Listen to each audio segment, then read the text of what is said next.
celebrating. 1 week after Hurricane Milton left them flooded again, they're hopeful that they will reopen to parishioners this weekend. Wink News anchor Lindsay Sablon visited St. Michael's, the church that proves you just have to have faith. Right before the 2-year mark of Hurricane Ian, we called St. Michael's on Sanibel the miracle on Periwinkle. Despite Ian's 130-mile-per-hour wind, the structure stood. 2 years and 11 days later, this unique structure was tested again. How are you feeling today?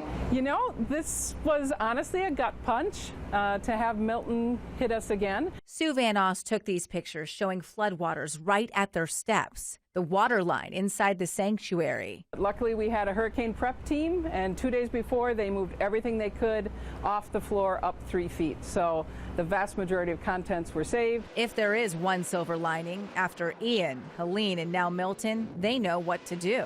The restoration company took these massive tubes and they lined the entire church and all of the buildings, and they're just pumping it with air. Then they cut holes, and you can see they're just pushing all of that air out. What you can't see or even hear is the temperature of that air. It's 95 degrees, acting as one massive dehumidifier.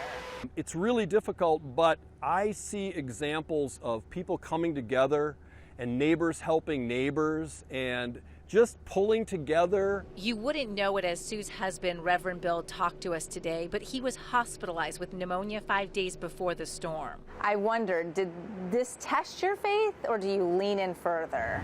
You know, there are moments. I mean, to be totally honest, there are moments and you want to say, why God? And we get mad at God and we stamp our feet.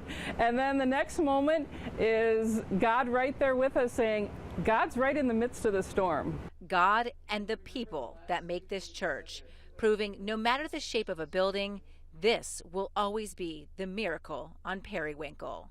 Lindsay Sablon, Wink News. How do they afford to keep rebuilding? There's an insurance company specifically for Episcopal churches. Sue Van Oss recognizes that's just another blessing.